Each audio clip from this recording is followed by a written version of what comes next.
Welcome to the Lifestyle Property Podcast. I'm Jamie Greaves, your host and professional property investor. I'm here to bring you insights, home truths and powerful stories about what really goes on in property investment, business and growing your dream lifestyle. Are you ready? Let's get into it. Hello and welcome back to the Lifestyle Property Podcast, and welcome to episode 10, which is titled Our Biggest Mistakes. So what I'm loving doing on the podcast is sharing with you honest insights and highs and lows.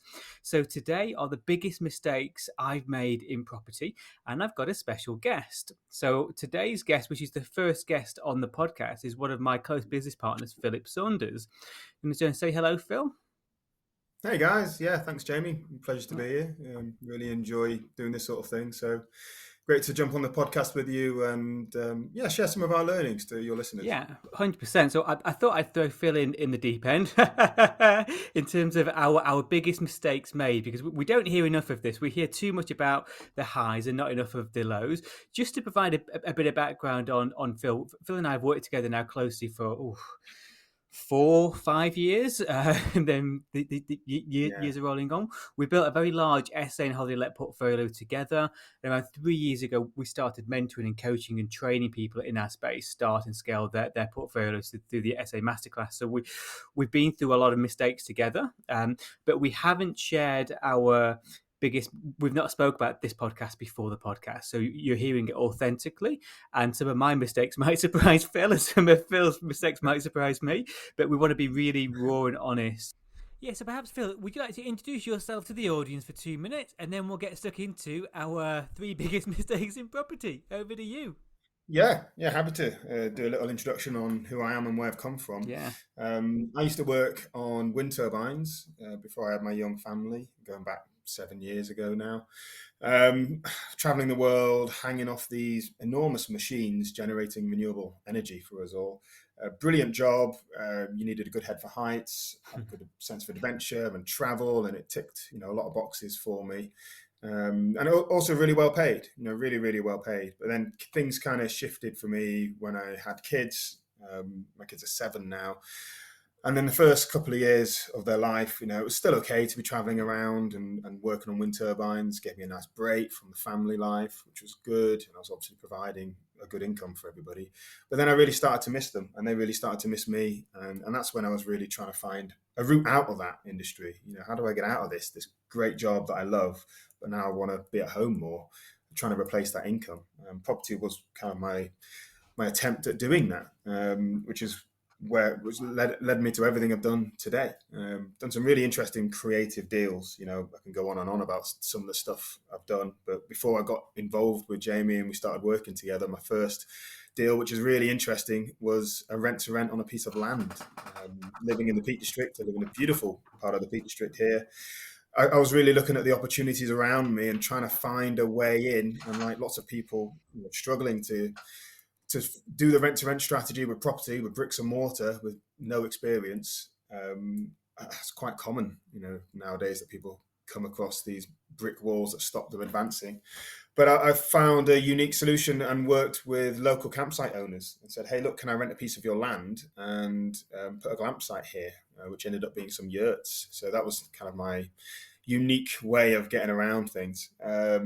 And I ended up with this really cool little business called Peak Yurts, which was a rent-to-rent glamping business where I didn't own the land, like I say, just rented a small part of it, put some yurts on there and stuck them on Airbnb. And that was kind of my first taste of SA, my first taste of ever running a business. And it worked really well, and it taught me so much. It actually didn't make me a huge amount of money, but what it did is it taught me everything I needed to know about how to run a business effectively, about dealing with staff, dealing with customers, dealing with Airbnb and all the online channel agencies, and how to systemize a business before I then went and grew a business with Jamie, creating this large SA portfolio, which we did successfully, in just a very, very short time, mostly during COVID, which we can go into. And that's got me to where I am today. I'm very, very grateful for that experience and that process, and also to Jamie for working with me and putting up with me and dealing with the faults for the last 4 or 5 years. But it's been great working with you, man. It's been really good. What a journey. Yeah, and this is funny. I now feel really guilty for making this podcast about our biggest mistakes because it's thrown you so much in the deep end. Because obviously, behind everyone's background, there's obviously so many amazing things, and what we built together, we're incredibly proud of, and it's given a lifestyle freedom for your family, for my family, and it's beautiful, and we're both really grateful. But where's the fun in that? I thought it'd be fun to lift the bonnet and talk about.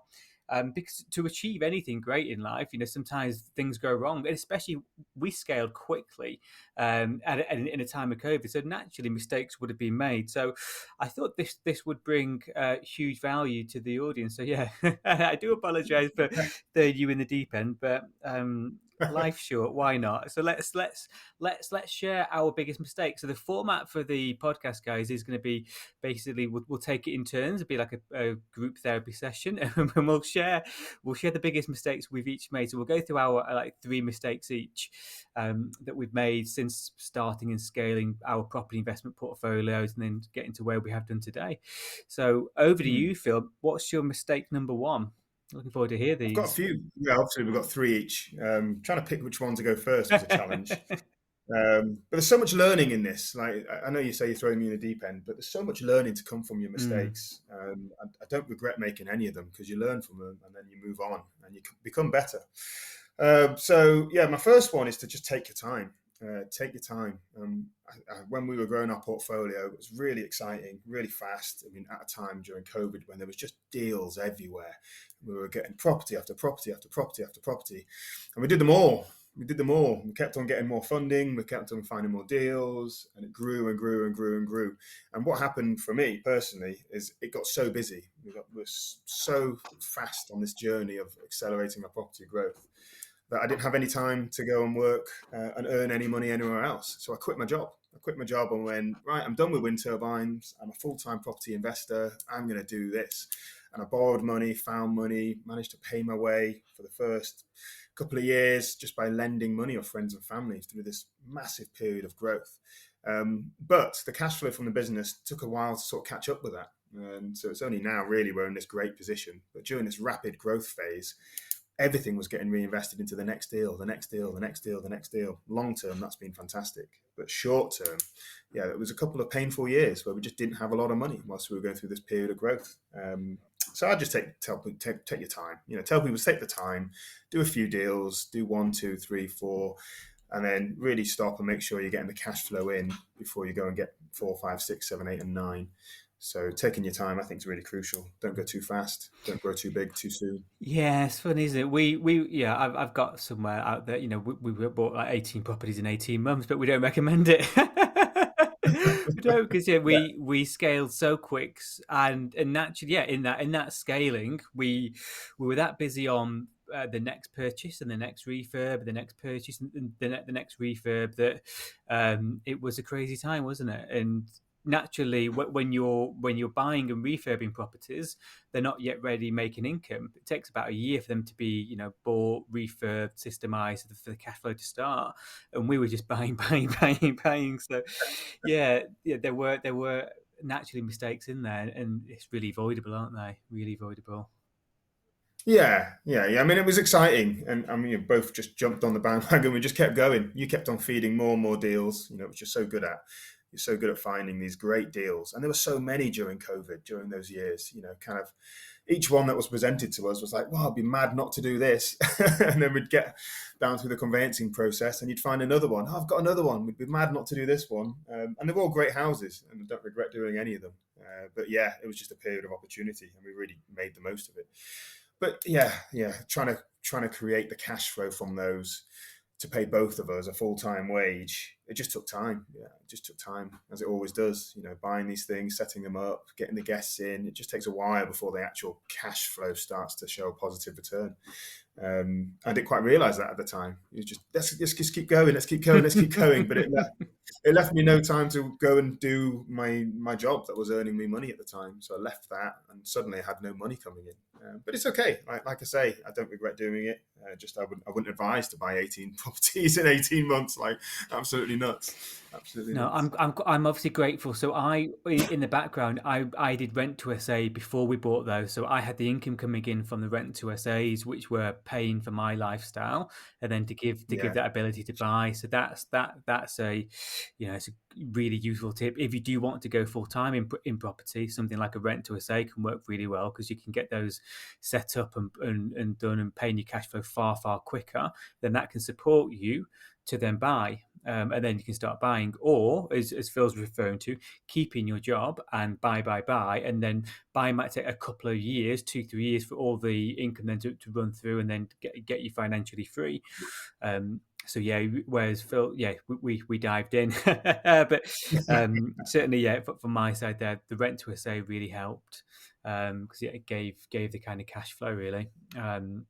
It's invaluable. Well, I'll on this group therapy session. I'll jump into mine now. So, so I want to spend more of the podcast talk about your mistakes, Phil, because you're new to the audience, and the audience might be sick of hearing my voice by now, and they've heard some of my mistakes. I won't go into too much depth, but the number one that came to mind for me, and I've shared this on the podcast when I think I called podcast 5 the UK's worst property investor, which was me 5 or 6 years ago, was the first deal that I did that went wrong.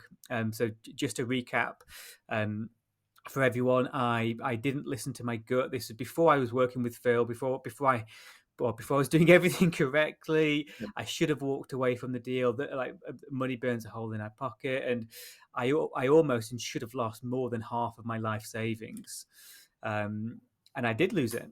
For a long while, I lost that money, and that messes your mind up, and it causes anxiety and stress and overwhelm. And I had that itch to do something. I got that itch to do anything. I'd had the training. I wanted to get going, and unfortunately, that itch led to me not listening to my gut, doing a deal I shouldn't have done with people I shouldn't have worked with. I wasn't focused enough. So I was a little bit too looking at too many strategies. I didn't have a mentor at that point. I didn't have a strong support network. I didn't have all the things that I've spoke about in terms of the previous podcasts, what we'd recommend having. Um, so that deal going wrong was by far my biggest mistakes, because for a good year, 18 months, I thought I'd lost more than half of my life savings, which is not a good start to a business. It's not a good start to growing a property portfolio and creating lifelong legacy and creating financial freedom. That's how I started, and it was not a nice place to be. And it's a big reason why I've started the podcast. It really is to give back and then to make sure that if I can help anyone not go through that, then absolutely brilliant, because it was all avoidable. If I'd have followed a different path, if I'd have focused, if I'd have got support, if I'd have not like if I'd have listened to my gut, if I'd have been happy to walk away from a bad deal, then I'd have saved a lot of heartache, a lot of stress. And while I got the money back eventually, as you know, Phil, that took a long time. We were well into building our, yeah, our portfolio before that got resolved, or maybe 2 years in total from losing it to getting it back. So yeah, not pretty, not nice. oh Oh, yeah. I remember you going through that, man. That was a tough time, but fair play to you. You got it all back. Like amazingly, you got it all back. yeah, my accountant and solicitor both said that it's quite rare. It is rare to get the money back when it's so that was lost through essentially through fraud. People lose money in property, and it's avoidable and it's awful. So I was fortunate to get it back. I managed to do some creative things to do so, but yeah, that sprung top of mind for my for my biggest mistake. Um, yeah, no, this is like I've yeah, this is like therapy. This is brilliant. It's right in what you say about trusting your gut as well, because Yeah, that's not one of my three, but it's definitely one that I've reflected on. There's a feeling you get when you're like, this isn't right, and you can't put your finger on it. But every time you listen to it, it tends to be correct. If you're going through a purchase, you're like, this doesn't feel right. Then maybe have a look at those numbers again. Is it really a good deal? Is there something you've missed? Same with people as well. When you deal with people, which I'm going to come on to, you've got, That's mine as well. Yeah, amen. It yeah, when we don't listen to our guts and we do things anyway, and we try and ignore them, it leads to doing a bad deal, like I did there, or it leads to working with a bad person, which we both done in the past, in the past 5 or 6 years. But then you don't make them. You don't make the same mistakes twice, do you? And you grow and you learn from it, and then everything becomes a lot more streamlined. And certainly now, every deal that we've done has benefited from me doing that bad deal 5 6 years ago, because no yeah, way would I go into those same kind of mistakes again. So as long as we're learning and then progressing and getting value from the mistakes, then yeah, there's always a positive in them. Really, there really is. yeah. True. Yeah, that's what the whole process is about, isn't it? That's why we're here. Because if people are listening to us, and I hope people are listening to what we're telling you, um, then they won't make the mistakes that we make, and we pass this on to our mentees all the time. Like, we're open and honest and say, look, we've made mistakes to get where we are. Let's tell you what they are. Here's what we did wrong. Don't do this. And hopefully you'll be able to shortcut that and get to where we are a lot quicker and a lot easier without all the pain. Yeah, we need more of this, don't we?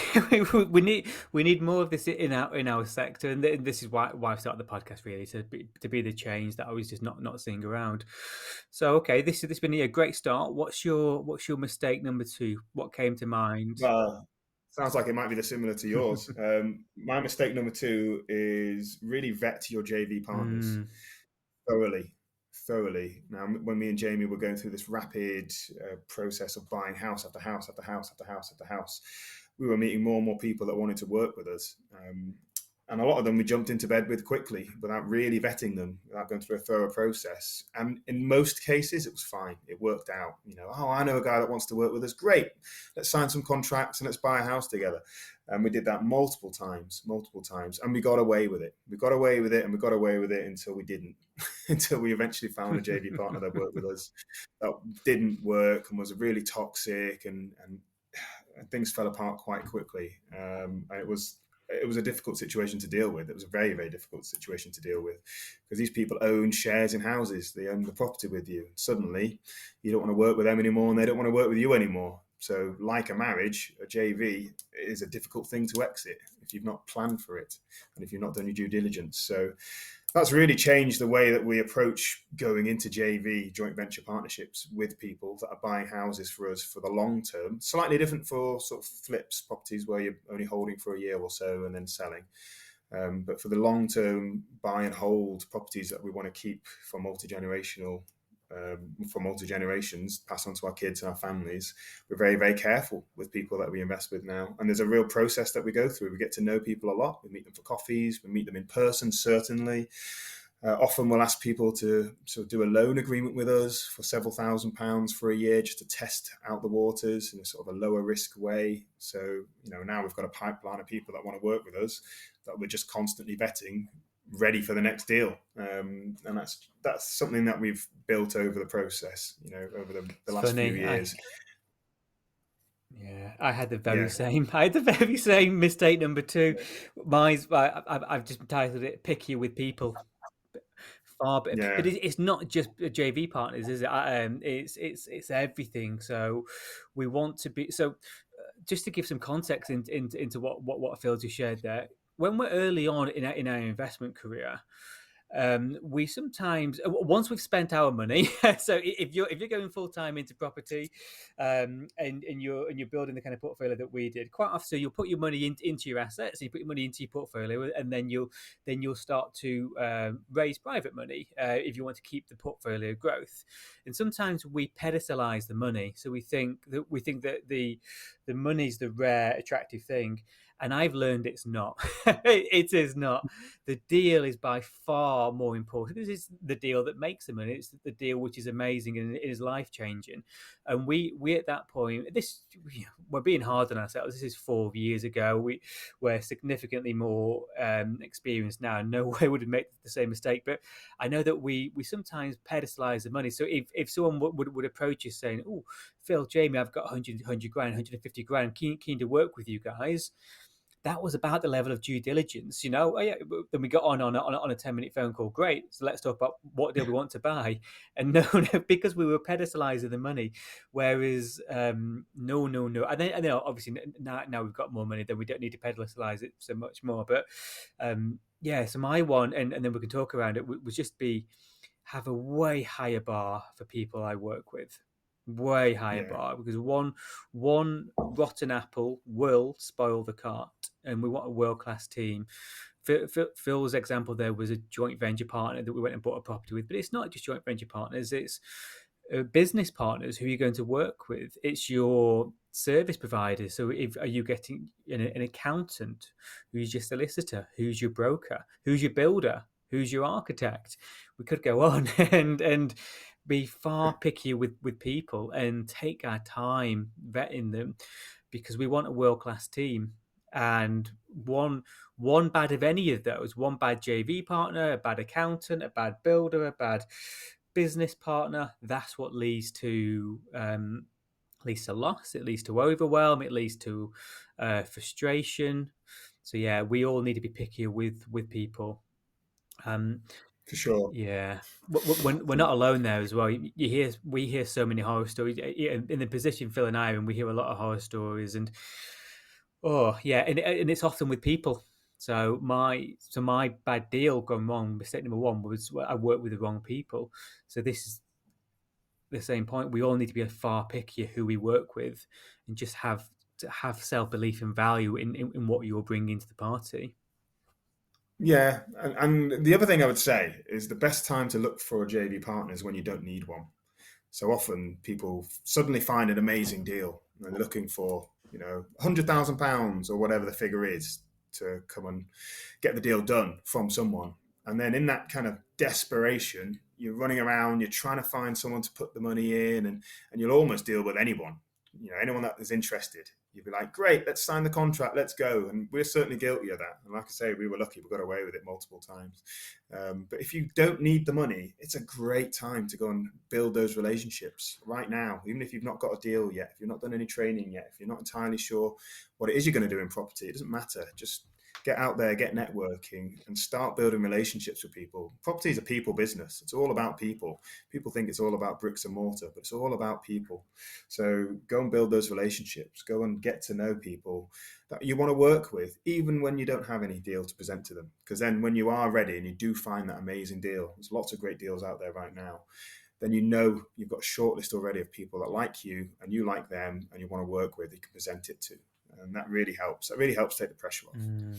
Yeah, it's really true. It's really true. But yeah, we too many. Yeah, we don't, do we? People rush out, and it's that time pressure. It's definitely better to be building relationships when, yeah, as Phil said, when you don't need to, so you don't have the the time pressure to rush on because you're really keen to buy the thing. And I hear it all the time, and it's really avoidable.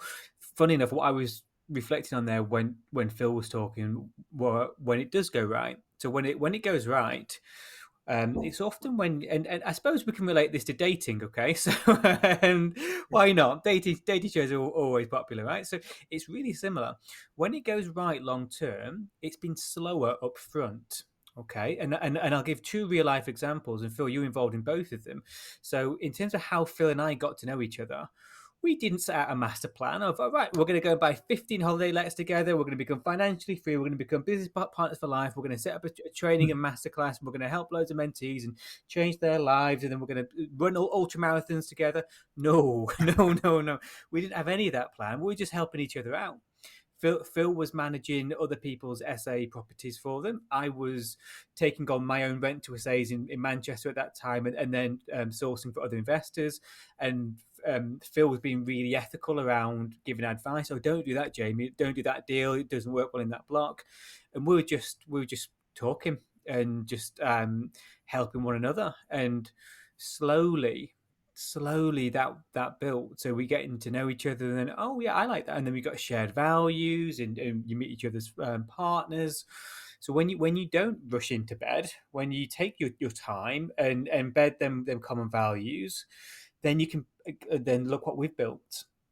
And it's not just Phil and I. So one of our biggest and best businesses that we run is a business called Lifestyle Breaks. We own some amazing, beautiful properties in there, and our joint venture partner and our business partner for that business took his time. So he's old school, and he did meet us both in person, even though it was kind of COVID time. In fact, we found a way to meet safely in person, and he visited my home and he visited your home, and because of that, we were able to get to know each other on a personal basis and understand how we get on, and we've got shared common values.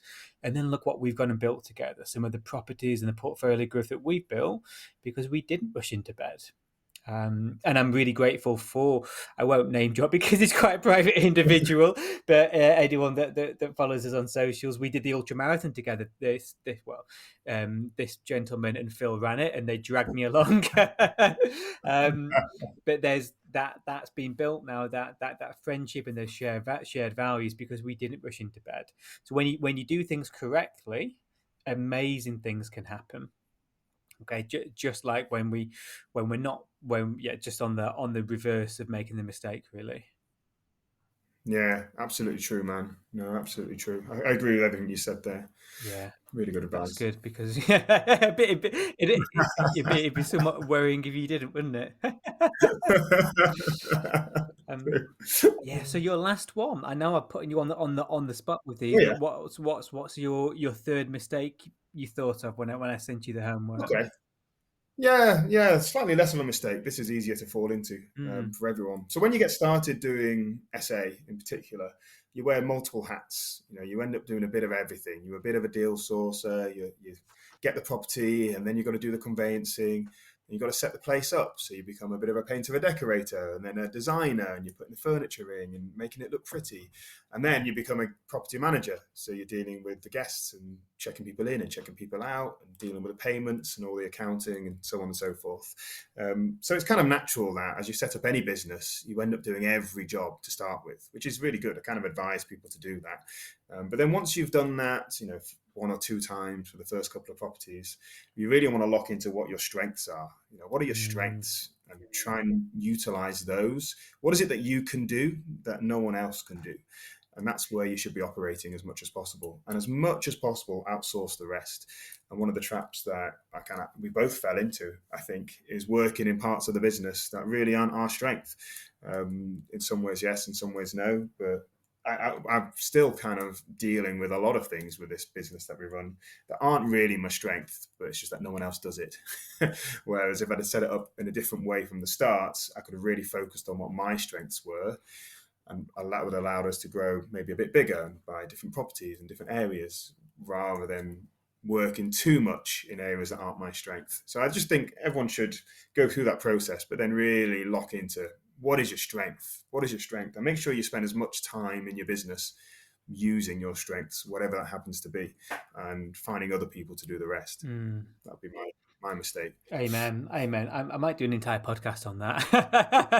I think I really should, because yeah, it's once we learn that, once we learn what our genius is within property, and then we work with others, and we leverage the other aspects, and then you grow together. Then there's been no stopping you. I think Phil's being a little bit harsh on himself then, because we're recording this quite early on a Friday morning, because we have learned that. So early on, we were doing a bit of everything together, weren't we? So I was getting involved in setups, and you were helping find deals, and then we're both sorting out the money and the mortgages, and we're both kind of standing on each other's toes a little bit. And while it's helpful early on, because then you soon learn, but the place we all want to get to is learning what are we best at, where Yeah, can we bring most value, and we know that because if time flows and you get results in that area where others find it really difficult. So I'll just give an example of mine and Phil's portfolio. I will never forget this. So for me, it's numbers and deals. That's my flow. So when I'm finding these deals, so my business partners and investors say, "Oh, amazing, amazing! How did you find it?" But sometimes I get lost in the process because I love it, and I love the kind of chase of it. Phil's kind of natural. I don't know if you remember this, Phil, but we were driving back from a viewing in the Lake District, driving back down to where we live in around Manchester, Sheffield way, and a guest called you from one of your yurts. So you had the yurt business at that time, and right, just he just asked a few questions about this and that, and my head was exploding out of lack of patience in the car. I was like, "What is this guy talking about? Why is he asking this?" Because it was like a Friday afternoon, whereas you were the most polite, friendly, accommodated, and you were loving the conversation. You were loving in telling him where the local best restaurants are, where the best parks are for his kids, what pub to go to, all those amazing things. And I was like, this is you. This is you. This is like speaking to guests and making sure they have a world class experience. It suited you so much. Whereas for me, it was blowing my mind of because I had a lack of patience for that. So yeah, it's the earlier we can get to that point of finding out what our genius is. Once we then do more of that, and 2 + 2 genuinely equals 5, and that's how we then scale to the size growth. And it's fair to say, only when we realised that, Phil, what I was strong at and what you were strong at, did we then build the kind of portfolio we have. So yeah, it's really True. true. Yeah. True. Yeah, and we each have our own lanes in the business that don't cross over that much, which helps. Like we wouldn't have been able to run a business of this size without us both working on different things. So yeah, it works out. But the quicker you can find it out, the better. And it also helps lead your JV partners. Some of the best deals we've done, and I've done some deals without Jamie, but most of them are with you, have been with people that have got opposite strengths to me. So, I'm not great with accounting numbers, that sort of thing. Hate it, rubbish at it.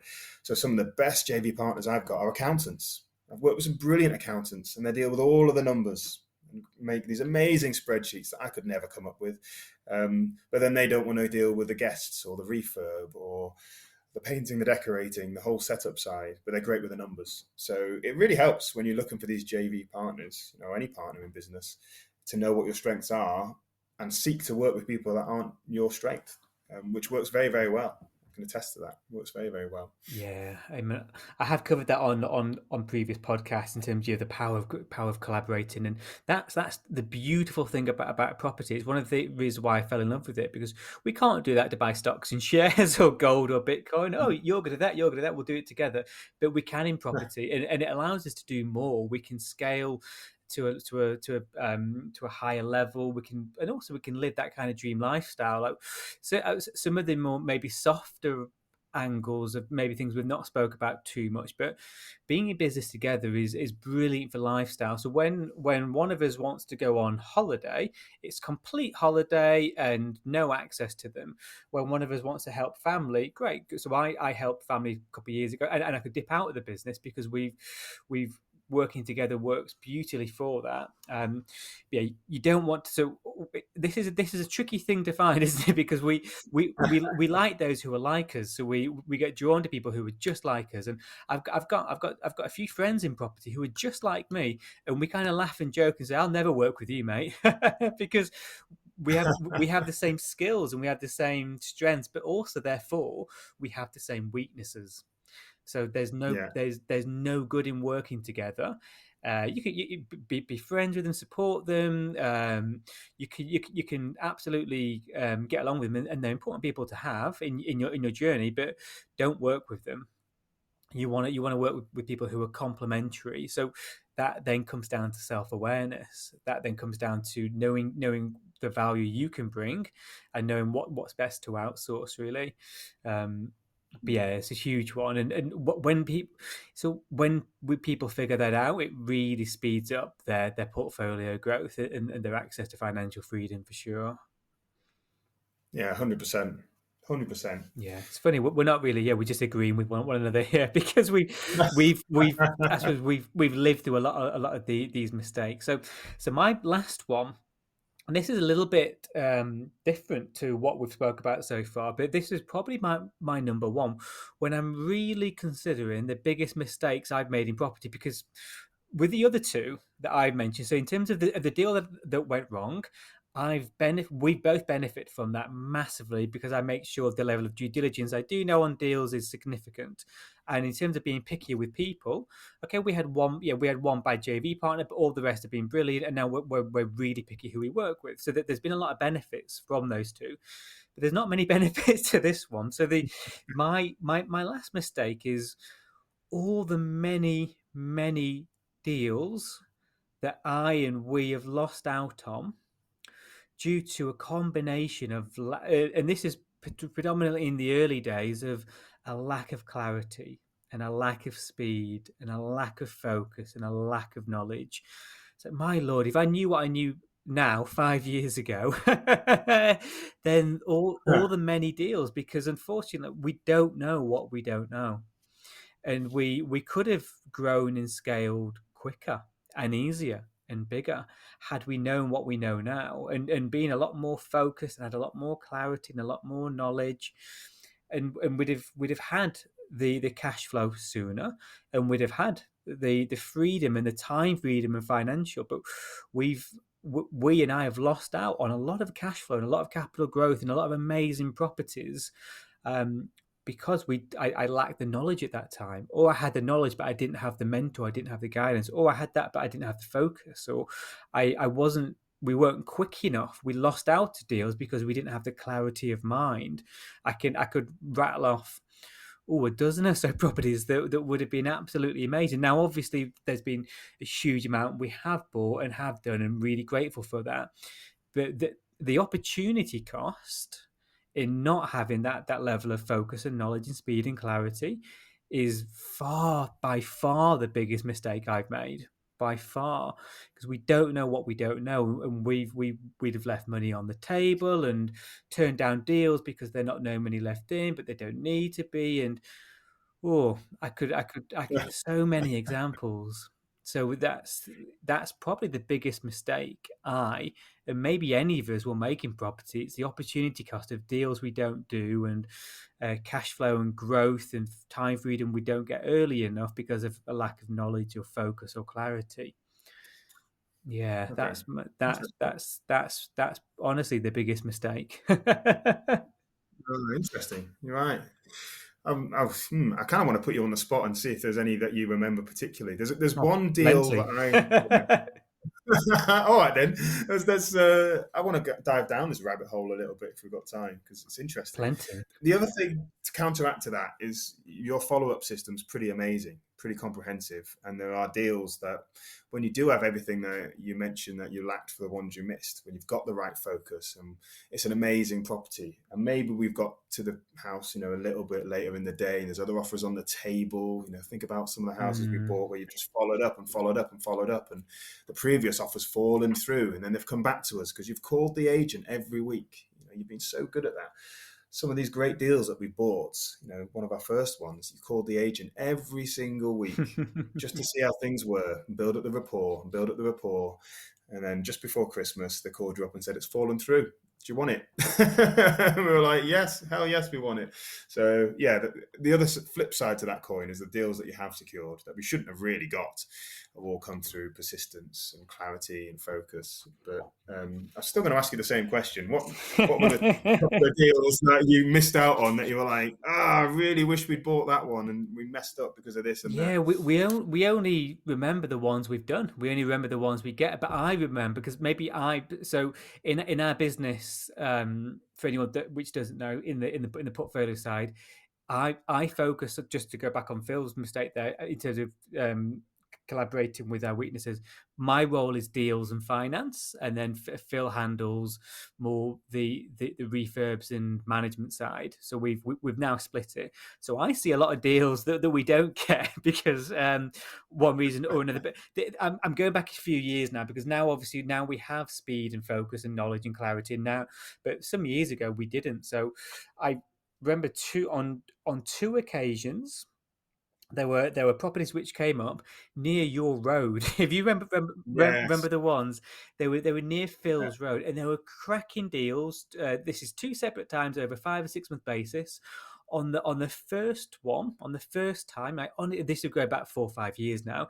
I honestly think it was a lack of support and knowledge and know how why we didn't do that one. And then about a year later, so about 3 years ago, 3.5 years ago, we were just busy elsewhere. So we were Yeah. mid stage refurb. I think we had 7 or 8 refurbs for our own projects on at the same time, and it was busy, busy, busy. But it was an amazing deal. It was a truly stunning deal at asking price. It was beautiful and had all the things we look for in an amazing deal. And we didn't get either of them. And we lost out, and I vowed that I'm not going to lose out again.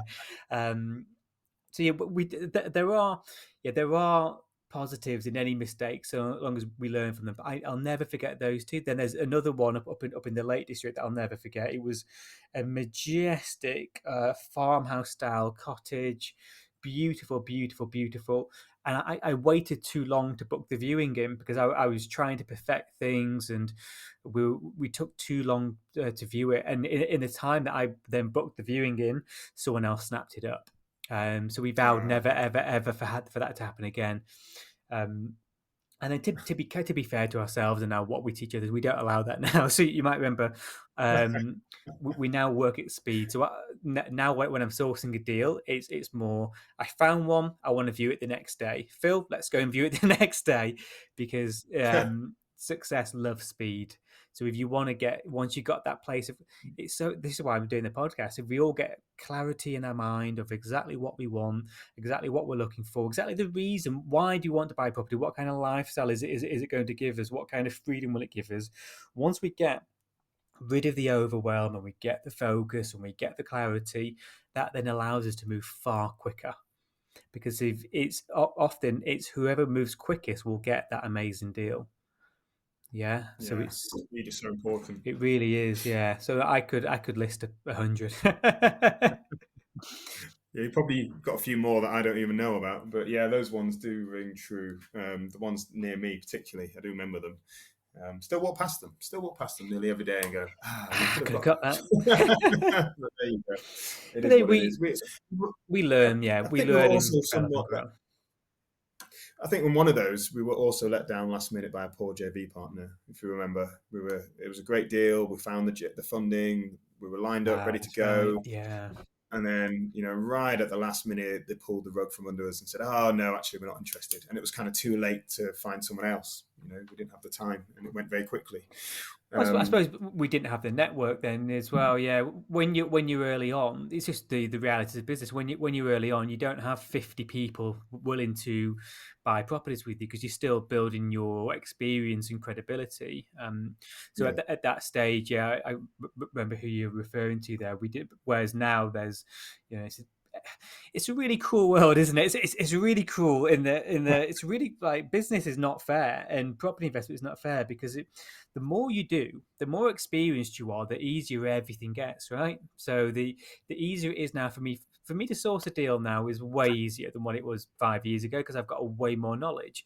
For us to finance a deal now, we're not now financing a deal thinking, oh, it's kind of a pick and mix. We've got various forms of finance because we're way more experienced. It's easy to do the refurbs because we've done way more of them. So our knowledge and comfort zones have expanded. We've got a better team. Easier for the management. We know exactly how to onboard something now, and it's not. It's yes, cruel rule of life, isn't it? The more experience you get, the easier everything gets. Whereas it's funny, a lot of the mistakes we've spoken about, they're all 4 years ago, 4, 5, 3 years ago. When you yeah, don't have all of those things on your side, really. yeah, that's true. Like it's a different place now, and I think one of the issues, as we've already mentioned it, with the JV partner we had, is we just didn't vet them well Mm. enough. We didn't test that relationship well enough. We didn't build it, build it, build it. It was a little bit of a last minute deal that came, very short notice. We had to move quick. Oh, who wants to work with us? This person, great. We kind of know them, but then because we hadn't gone through that process, they pulled out. Whereas if we had, they'd have been more committed. We'd have built the knowledge, the relationship, the trust. We said it's a great deal, and they'd have trusted that it was, and it was a good deal. Um, Whereas we just didn't quite have that. It was a bit too soon. And then when they pulled out, we had no time to find somebody else. And that was the end of that. It was a shame. But there you go. We learn, don't we? We See, learn. That's why we're here. It's just like dating. It really is. Yeah. Don't get married on your second date, third date. It doesn't work. There's a high chance of divorce. Take our time. It really is. Well, Yeah, true. well, thank you, Phil. Yeah, because it would have been all too easy because we talk all the time. It would have been all too easy to record a podcast and talk about everything amazing. Aren't we amazing? Haven't we built an amazing portfolio? And you're financially free, and I'm financially free, and we run this amazing SA masterclass, and we mentor and coach people, and we're the best things, and we're the bee's knees, and we're the best property investors ever. But where's the truth and the value in that? Because our mistakes make us better rounded professionals, what we do. So I thought I'd put you on the spot and dive in, because I think it's certainly what I would have wanted to know and found really valuable 5 6 years ago, hearing it from people who have doing it and done it and made mistakes and realizing that no one's perfect. Because if people can learn from our mistakes, they can piggyback that. Brilliant. They'll avoid some of the losses and some of the heartache that we went through some years ago when we built the portfolio. And that's the real aim of the podcast, to help people. So thank you for coming on, mate. I really appreciate it. No, it's a real pleasure. I look forward to the next one. Yeah. Yeah. I'll have to have a think about what that topic will be. Yeah, and I'll be so any feedback anyone has on the podcast, guys, let us know, because this is for you. So if you've really enjoyed this episode, then let me know. If you've hated it, then let me know, and then we'll know the exact format which brings you maximum value. So thank you very much, everyone. I'll see you next week. Now, next week I'll be sharing the 3 things we need as property investors. Okay, so not the 3 things we need in life, but just the 3 things we all need to be a great property investor. So I'll see you all next week. Thank you, Phil, and take care. Thank you. Thank you for listening to the Lifestyle Property Podcast. If you've enjoyed this episode, I'd love it if you could leave us a review so we can reach and help more people. I'll also be giving one person who leaves a review a free family holiday to one of our luxury holiday lets. Thank you, and see you next time.